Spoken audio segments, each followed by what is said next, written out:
Hello दोस्तों, आप देख रहे हैं इंडिया न्यूज स्पोर्ट्स। मैं हूं ऋतिक और मेरे साथ है हम। और दूसरे ही दिन टेस्ट मैच खत्म होता हुआ, ये बहुत रेयर साइट होती है टेस्ट बिल्कुल मैच के लिए। बिल्कुल। हमने काफी कम मुकाबले देखे हैं जो डे 2 पर खत्म हो रहे हैं, लेकिन ऑस्ट्रेलिया वर्सेस साउथ अफ्रीका पहला टेस्ट मैच जो कि गाबा में हो रहा है, वो दूसरे दिन ही खत्म हो गया। पेसर्स के लिए ये डिलाइट है यहाँ पर, और बल्लेबाजों के लिए वहां पर ये बहुत मुसीबत है ऐसी विकेट पर बल्लेबाजी करना। और तभी बिल्कुल आखिरी दिन पर यानी डे 2 पर 19 विकेटें गिरी हैं।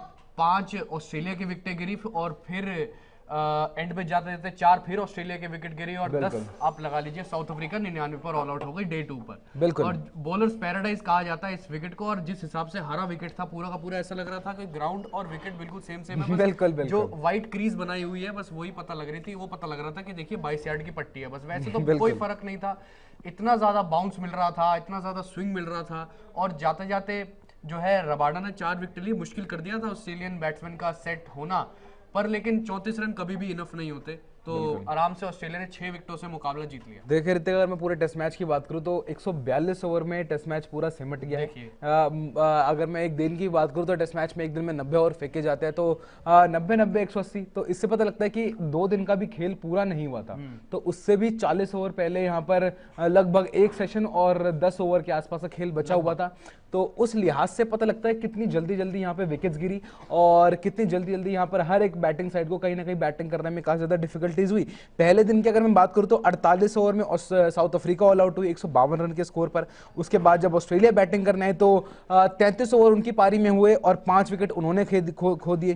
81 ओवर का खेल हुआ था पहले दिन पे। और उसके बाद जब दूसरे दिन पे जब यहाँ पर ऑस्ट्रेलिया बैटिंग करनी है तो 218 पे ऑस्ट्रेलिया यहाँ पर ऑल आउट हो गई 17 ओवर के अंदर अंदर। उसके बाद जब साउथ अफ्रीका बैटिंग करना है तो 37 ओवर में साउथ अफ्रीका यहाँ पर ऑल आउट हो गई। तो जो टारगेट बचा था वो मात्र 36 रन का बचा था, 34 रन का बचा था। टारगेट बचा था। अब देखिए बहुत आसानी से कोई भी टीम चेस कर सकती है। अगर मुझे लगता है कि थोड़े और रन होते, मान लीजिए कि कुछ 80-90 के आसपास रन होते। बिल्कुल साउथ अफ्रीका अगर देखिए सबसे पहले तो बल्लेबाजों का सरवाइव करना जरूरी है लीड देने के लिए। अगर साउथ अफ्रीका मान लीजिए 100 रन के आसपास भी लीड के आसपास पहुंच जाती तो कहीं ना कहीं मुझे लगता है कि बहुत ज्यादा असर देखने को मिलता गेंदबाजों से। रबाडा ने देखिए आते ही 4 विकेट ले ली और बिल्कुल गेंदबाजी, इसलिए मैंने पीछे उनका तस्वीर लगाया क्योंकि मैं यहाँ पर ये पार्शियलिटी ये नहीं करना चाहता कि पैट कमिंस ने 5 विकेट ली, कप्तान है मिचेल स्टार्क ने पहली इनिंग में 3 विकेट ली, लेकिन दोनों ही टीम के गेंदबाजों ने बहुत बढ़िया परफॉर्मेंस करके दिखाया। और अगर हम स्टैंड आउट बल्लेबाजों की बात करें तो ट्रेविस हेड जिन्होंने 92 रन, यही मैं बात कर रहा था कि ऐसे डिफिकल्ट कंडीशंस में पता लगता है कि ट्रेविस हेड किस कैलिबर के बल्लेबाज है और कितनी डिफिकल्ट कंडीशंस में रन कर रहे हैं। और पिछले कुछ 4-5 पारियों में बात करूं तो इनके 2 शतक हैं और एक शायद 90 के आसपास की पारी है। तो उस लिहाज से पता लग रहा है कि क्या कुछ फॉर्म चल रहा है इस खिलाड़ी के साथ। और इतनी डिफिकल्ट कंडीशंस में जहां पर एक तरफ इतने fired up Kagiso Rabada, Anrich Nortje, उनके अगेंस्ट स्टैंडिंग टॉल 92 रन बनाना और काफी तक वो 92 रन ही मुझे लग रहा है डिफरेंस जो आया है यहाँ पर दोनों ही टीम्स में। हम पहली इनिंग की बात करें तो देखिए एल्गर का भी कोई ऐसा खास इंटेंट देखने को नहीं मिला जो साउथ अफ्रीका के कप्तान है। फिर उसके बाद सेरिल इरवी जो उनके ओपनिंग पार्टनर है वो भी 10 रन बनाकर आउट हो जाते हैं। स्कॉट बोलैंड उनका विकेट लेते हैं और जो पहला विकेट जो एल्गर के नाम के रूप में गिरता है वो स्टार्क लेते हैं। फिर उसके बाद वनडे डुसेन जो 3 नंबर पर आते हैं वो भी जल्दी आउट हो जाते हैं। अभी अभी तो वापसी करी उन्होंने इस सीरीज पे, थंब की इंजरी से वो जो है रिकवर हुए थे। फिर बवूमा थोड़ा सा मिडिल ऑर्डर में सपोर्ट देते हैं, 38 रन जो है बनाते हैं वो मिडिल ऑर्डर में आकर 4 नंबर पर आकर। लेकिन वो पेसर्स को अच्छा खेल रहे होते हैं तो स्पिनर आके उनके विकेट ले जाता है। नेथन लायन ने वो माफ कीजिएगा दूसरी इनिंग में बात थी तब की बात कर रहा हूँ मैं। अभी अगर पहली इनिंग के देखें तो स्टार्क उनको बोल्ड करते हैं। फिर जोंडो आते हैं तो जोंडो आते ही चले जाते हैं, 2 गेंदें खेलते हैं। फिर उसके बाद वेरिन खेलते हैं थोड़ी सी इंपॉर्टेंट पारी, 64 रन वो बनाते हैं लोअर मिडिल ऑर्डर पर। और फिर मार्को यानसन, महाराज, रबाडा 10 रन पर नॉट आउट जाते हैं। फिर नोकिया, लुंगी, गिडी, तो ऐसे करके 152 पर पहली इनिंग पर ऑल आउट हो जाती है। इससे पता लगता है कि देखिए एक तो फ्रेश विकेट था वो माते हुए गाबा का, और ऊपर से आप नया गेंद कुकाबूरा का दे दें आप अपने फ्रंट लाइन पेसर्स को। और स्कॉट बोलैंड भी अच्छी गेंदबाजी कर रहे थे। तो जो है मुझे लगता है कि बाउंस, स्विंग और एक्स्ट्रा बाउंस, अब देखिए ऑस्ट्रेलिया और साउथ अफ्रीका सब 6-6 फुट, और मतलब अगर हम खाया जोंडो को और बवूमा को साइड करें थोड़ा तो लगभग सभी खिलाड़ी सब 6 से ऊपर है और 6 फीट से ऊपर है। और ऑस्ट्रेलिया के भी सबके सब ऐसे ही। पर लेकिन अगर मान लीजिए यहाँ पर इंडिया होती है और ऐसा बिल्कुल हरा विकेट होता तो आप देखिए इतनी ऊपर ऊपर से जाती है और गेंदें तो कहीं वाइड देनी पड़ती। बिल्कुल बिल्कुल। और यहाँ पर एक सवाल भी कह रहे हैं भरत कुमार हमारे से जुड़े हुए, कह रहे साउथ अफ्रीका को एक टेस्ट जीतना ही होगा वरना वर्ल्ड टेस्ट चैंपियनशिप से हाँ बाहर हो बिल्कुल, जाएगी। अगर आप वर्ल्ड टेस्ट चैंपियनशिप की अच्छी मेरे को याद है तो ऑस्ट्रेलिया ने मुकाबला जीता तो उनकी जो रैंकिंग्स है वो 76% पर आ गई है लेटेस्ट ये मुकाबला जीतने से ही। और फायदा ये हुआ है साउथ अफ्रीका के हारने से इंडिया को, कि इंडिया पहले तीसरे नंबर पर थी आज जो बांग्लादेश के खिलाफ मुकाबला जीता, अब जो है इंडिया दूसरे नंबर पर आ गई, साउथ अफ्रीका ने मुकाबला हारा है तो इसका पूरा इन्फॉर्मेशन हम अगली वीडियो में लेकर आएंगे। बिल्कुल, तुरंत आपके साथ लाइव जुड़ेंगे। एक इंपॉर्टेंट वीडियो होगी वर्ल्ड टेस्ट चैंपियनशिप के लिहाज से, क्या कुछ यहाँ पे उस वीडियो में हम डिस्कस करेंगे क्या कुछ वहाँ पे भारत के एस्पेक्ट्स है वर्ल्ड टेस्ट चैंपियनशिप के। और एक और सवाल यहाँ पे भरत कुमार कह रहे हैं कि कीगन पीटरसन क्यों नहीं रखा। कीगन पीटरसन हैमस्ट्रिंग से जूझ रहे हैं, हैमस्ट्रिंग इंजरी हुई थी जिसके चलते उनको बाहर किया गया, वरना इंपॉर्टेंट बल्लेबाज है कीगन पीटरसन। हमें याद आता है वो भारत का दौरा जब कितना परेशान किया था भारतीय पेस बैटरी को, और ए साइड पेस बैटरी थी हमारी, और युवा कीगन पीटरसन लगातार शतक मारे थे उन्होंने और एक बहुत बड़ा जीत के बीच में रोड़ा थे भारतीय टीम। बिल्कुल। और वही बात है कि एक आंकड़ा ये भी आ रहा है कि टीम्स टू डिफीट ऑस्ट्रेलिया ने test series match at Gabba in last 34 years, तो इंडिया ही है, इंडिया ने ही फोर्ट्रेस हर कोई को बिल्कुल एक्सप्लॉइट किया था। हम जब बात कर रहे थे कह रहे थे कि हर कोई भारत नहीं होता जो ऑस्ट्रेलिया को गाबा में जाकर हरा। बिल्कुल, तो वही है कि अब जिस हिसाब से हम देख रहे हैं इस पूरे टेस्ट मैच को, तो फिर साउथ अफ्रीका आती है पहली इनिंग में ऑस्ट्रेलिया आती है जब पहली इनिंग में बल्लेबाजी करने 152 पर साउथ अफ्रीका को ऑल आउट करने के बाद तो 218 पर ऑल आउट हो जाती है। देखिए ज़बरदस्त गेंदबाजी की परफॉर्मेंस देखने को मिली थी रबाडा से, क्योंकि वो सिर्फ डालते हैं 17.3 ओवर्स और 4 विकेटें ले जाते हैं, और उन चारों विकेटों में से इंपॉर्टेंट विकेट्स होती है वार्नर की, और उसके बाद अगर हम देखें तो बोलैंड की, फिर उसके बाद कमिंस की विकेट होती है, फिर लेयन को आउट करते हैं, लेकिन फिर उसके बाद अगर हम देखें तो लुंगियन गीडी भी एक विकेट लेते हैं। और ऋतिक हमें इससे याद भी आता है कि कौन कौन से मैचेस हुए जो 2 दिन में खत्म हुए थे। मैं याद आता भारत का अफगानिस्तान वाला टेस्ट जो 2 दिन में खत्म हुआ था, अहमदाबाद में खेला गया था। 2 दिन बिल्कुल, यहाँ पर man of the match Shikhar Dhawan को चुना गया था। उस मैच ही तो काफी 2018 काफी पहले की बात है जहाँ पर मुरली विजय भी साइड में हुआ करते थे, शिखर धवन ओपनिंग जोड़ी थी, तो वहां पर काफी ज्यादा एक्सप्लॉइट किया था। उसके बाद हमें आया था भारत का इंग्लैंड टेस्ट जो तीसरे दिन के मैं कहूँगा शुरुआती सेशन में ही खत्म हो गया था 10-15 ओवर के आसपास, लेकिन वो टेस्ट मैच भी ऐसा था बड़ी जल्दी बहुत पेस से चल रहा था, 100 रन के आसपास टीमें ऑल आउट हो रही थी, अक्षर पटेल का कहर था। बिल्कुल, पर हमें ये लगा था कि देखिए साउथ अफ्रीका ऑस्ट्रेलिया में अब मुकाबला हो रहा है तो हमेशा से इन दो टीमों का टक्कर का मुकाबला होता है, एटलीस्ट 4-5 दिन तो जाना ही चाहिए। बिल्कुल, 5 नहीं तो कम से कम चौथे दिन के एंड के सेशन तक तो जाना ही जाना। देखिए 2 दिग्गज बड़ी टीम है और यहाँ पे जब ऑस्ट्रेलिया साउथ अफ्रीका 2 टेस्ट जाइंट जब यहाँ पे भिड़ती है, हमें लगता था कुछ एक इंपॉर्टेंट और एक अच्छा एक्साइटिंग मुकाबला, रोमांचक मुकाबला देखने को मिलेगा, लेकिन ये जो गाबा की विकेट थी ये सारे बल्लेबाजों को इस विकेट ने परेशान किया। अगर आप विकेट देखेंगे भी तो आपको पता लगेगा कितनी हरी पिच थी, एकदम हरी पिच थी। आज भी देखिए जो खेल हुआ है सेकंड डे पे तो कितना ही एक्सप्लॉइट होता है विकेट, अब चौथे दिन के आसपास ही जाकर होता है, और वैसे भी ऑस्ट्रेलिया में तो बिल्कुल भी नहीं होता। सेकंड न्यू बॉल लेने का तो चांस ही नहीं मिला है, अब बस इनिंग खत्म होने के बाद जो न्यू बॉल होती थी वही ले पाए हैं। बिल्कुल, भरत कुमार कह रहे हैं साउथ अफ्रीका 250 बनाएगी तब भी नहीं जीत पाएगी।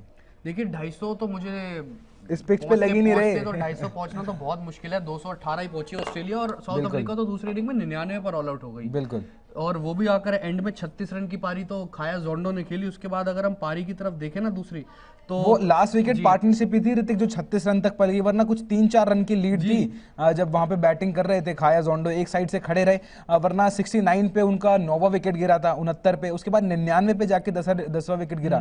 तो जो 30 रन की पार्टनरशिप थी यही थोड़ा बहुत प्लस पॉइंट यहाँ पर कर गई। बिल्कुल वही बात है कि आप देखिए सैरल रिवी इस बारी नंबर 1 पे बैटिंग करने आए थे, यानी कि स्ट्राइक उन्होंने ली थी और साउथ अफ्रीका की सेकंड इनिंग्स में, जबकि पहली इनिंग में देखें तो डीन एल्गर कप्तान ने स्ट्राइक ली थी। पता नहीं क्या ही चेंज हो गया ये, तो आप देखिए दोनों ही पैट कमिंस का शिकार हो गए। 3 बनाए सैरल इरविन ने, 2 बनाए एल्गर ने, फिर उसके बाद वांडर डुसेन वही करते हैं कि 0 पर आउट हो गए। फिर से बबूमा 29 की पारी खेलते हैं, जोंडो 36 टिके रहते हैं। फिर उसके बाद देखिए वेरेनिए, मार्को एंसन 0-0, महाराज 16, और जब महाराज को आउट किया और ऋतिक एक और यहाँ पे ब्रेकिंग दे देते हैं कि यहाँ पर जो प्लेयर ऑफ द मैच है वो ट्रेविस हेड को चुना गया है, बतौर कि यहाँ पर गेंदबाज फायरी स्पेल्स डाल रहे थे दोनों ही टीम्स के, लेकिन जो 92 रन का जो इंपॉर्टेंट नॉक था उस लिहाज से मुझे लग रहा है कि player of the match Travis head को दिया गया। सही निर्णय बिल्कुल, और क्योंकि देखिए इतनी ट्रिकी विकेट पर जहाँ पर फास्ट बॉलर्स पूरे पेस से अपनी गेंदबाजी कर रहे हो, और रबाडा बहुत अच्छी गेंदबाजी कर रहे थे। ऐसा नहीं कह सकते कि साउथ अफ्रीका टीम ने अच्छा परफॉर्मेंस नहीं किया, बिल्कुल। आप देखिए 152 पर ऑल आउट होने के बाद भी 218 पर ऑस्ट्रेलिया को रिस्ट्रिक्ट किया और अपने होम ग्राउंड पर। ऋतिक, यहाँ पर जब ट्रेविस हेड को प्लेयर ऑफ द मैच चुना गया तो ट्रेविस हेड ने भी यहाँ पर एडमिट किया कि this was one of the most difficult wickets to bat on I have played against, and उन्होंने ये भी कहा कि it was very much good for bowlers but batters had to really struggle, the plan was to really stay. तो यानी कि बताया उन्होंने कि कितनी डिफिकल्ट उनके लिए विकेट थी यहाँ पर बैटिंग करना, और उन्होंने ये बताया कि क्या कुछ प्लान्स थे यहाँ पे ऑस्ट्रेलियन टीम का। यहाँ पर जो ऑस्ट्रेलियन टीम का प्लान था कि आपको जितने टाइम तक आप विकेट पे रह सकते हैं आप रहिए और रन बनाने के लिए देखिए, तो उस लिहाज से पता लगता है कि कितना यहाँ पर पॉजिटिव इंटेंट था यहाँ पे ट्रेविस हेड का। बिल्कुल वही स्टैंड आउट प्लेयर थे इस मुकाबले से, और तो और बाकी बॉलर्स के लिए बहुत पैराडाइज था ये, जिस हिसाब से पेस आ रहा था, बाउंस स्विंग, और 34 विकेटें गिरे हैं 2 दिन के अंदर और 143.5 ओवर्स डले हैं टोटल और 5 सेशन हुए हैं, और इतने में ही पूरा टेस्ट मैच निपट गया है। और वहीं अगर हम पैट कमिंस की बात करें तो कप्तान ने 5 विकेट हॉल भी लिया, अच्छी गेंदबाजी करी है उन्होंने। और लेकिन अगर हम उनके ओवरऑल देखें टेस्ट क्रिकेट में तो 45 मैच खेल चुके हैं और 209 विकेटें आ चुकी हैं उनके नाम पर, और स्टार्क ने अपने 300 विकेटों का आंकड़ा भी पूरा करा है। और ऋतिक अभी 32 साल के हैं शायद मिचेल स्टार्क, अभी भी काफी 3-4 साल का क्रिकेट है, तो अभी भी हमें देखने को मिल सकता है और ज्यादा फायरी स्पेल्स यहाँ पर मिचेल स्टार्क जैसे गेंदबाज से, क्योंकि इनको जो साथ मिलता है ना वो भी एक बहुत ही उच्च दर्जे के गेंदबाज है पैट कमिंस, स्ट्रेट एकदम लाइन टू लेंथ, तो उस लिहाज से मिचेल स्टार्क का भी परफॉर्मेंस यहाँ से बढ़ता है। बिल्कुल बढ़ता है, और ऐसी पिचों पर स्टार्क को पैट कमिंस, बोलैंड आ जाए या हेजलवुड भी अगर होते तो उनको खेलना बहुत ही मुश्किल होता, और मुझे लगता है कि बोलैंड से ज्यादा हेजलवुड कारगर होते, क्योंकि लेकिन जिस हिसाब से विकेट था यहाँ पर पेस खुद विकेट से मदद मिलकर जनरेट हो रहा था, और हेजलवुड का इतना खैर पेस नहीं है, थोड़े सालों में उन्होंने बढ़ाया है अपना पेस, लेकिन स्विंग होता तो जरूर मुझे लगता है 136 ओवर में 136.3 ओवर में 30 विकेट्स गिरे हैं ऋतिक इस पिच पे। जी। तो वही बात है कि जिस हिसाब से बॉलर्स के लिए बहुत बढ़िया विकेट माना जा रहा है यहाँ पर, और बस ये है कि अब जो अगला टेस्ट मैच होगा वहाँ पर मुझे कहीं ना कहीं ये लगता है कि किस हिसाब से सीख कर आएंगी दोनों टीमें। मैं दोनों टीमों में से अगर बात करूं तो इंडिया और बांग्लादेश सेकंड टेस्ट में से अगर रोहित शर्मा भी वापसी कर रहे हैं इंडिया और बांग्लादेश टेस्ट मैच में, बिल्कुल। और इस बारी की इस टेस्ट मैच की बात करें तो क्योंकि मैंने बात इसलिए उठाई क्योंकि आज ही देखिए दोनों टेस्ट मैच खत्म हो गए हैं। बिल्कुल। विवेक बांबरे कह रहे सर इंडिया पिच में 2 दिन में टेस्ट मैच रिजल्ट्स आए तो पिच पर सवाल उठते हैं और यहाँ पर नहीं, ये तो एक अच्छी बात उठाई है यहाँ पे। देखिए पिच पर सवाल आप देखिए तभी उठते हैं क्योंकि या तो बिल्कुल ही बैट्समैन के लिए बहुत डेंजरस हो या बहुत ही ज्यादा बैटिंग विकेट हो, बहुत ही ज्यादा विकेट, जैसे आप देख लीजिए रावलपिंडी का था, रावलपिंडी का उठ ही नहीं रहा था, बॉलर को तो किसी भी टाइप की मदद मिली नहीं। अगर मान लीजिए गेंद हल्का बहुत स्पिन भी हो रहा होता, सीम हो रहा होता, तो देखिए इसको बिलो एवरेज क्रेडिट नहीं दिया जाता। बिल्कुल। अब देखिए आप यहाँ पर और मैं तो कह रहा हूँ बिलो एवरेज कह के भी सस्ते में छोड़ दिया पिच को। हाँ बिल्कुल, मुझे भी ऐसा लगता है क्योंकि अब देखिए अगर अभी तो 2 डीमेरिट पॉइंट हुए हैं, 3 डीमेरिट पॉइंट के बाद 1 साल का बैन लग जाएगा, वहां पर भी टेस्ट मैच नहीं होगा। और इस तरफ देखिए अगर गावा की बात करें तो अब देखिए ग्रीन विकेट है। अब न्यूजीलैंड में जाइए कितने आपको ऐसे क्राइस्ट चर्च में ऐसे हरा विकेट देखने को मिलता है टेस्ट मैचेस में, तो ऐसी विकेटों पर आप आराम से खेला जा सकता है क्रिकेट। आप बस ये है कि बैट्समैन नहीं टिक पाए, बॉलर्स ने ज्यादा विकेट ले ली है, तो अपनी इंडिविजुअल अचीवमेंट होती है। तो फिलहाल इस वीडियो में इतना ही, एक और हम डिटेल लाइव आपके साथ करेंगे बस कुछ ही देर में। भारत के वर्ल्ड टेस्ट चैंपियनशिप के क्या कुछ सिनेरियोज है वो आपको समझाएंगे और बताएंगे कि क्या कुछ यहाँ पर क्वालिफिकेशन प्रोसेस होगा भारतीय टीम का फाइनल्स में पहुंचने का। बिल्कुल, फाइनल्स में पहुंचने का। और फिलहाल अभी 2 दिन के अंदर टेस्ट मैच खत्म हो गया। 2 दिन में टोटल 34 विकेटें गिरी, 143 ओवर्स के आसपास लगभग मुकाबला हुआ है, 5 सेशंस। और अभी फिलहाल ऑस्ट्रेलिया ने 6 विकेटों से साउथ अफ्रीका के खिलाफ मुकाबला जीत लिया गाबा में। फिलहाल अभी के लिए इस पेशकश में इतना ही।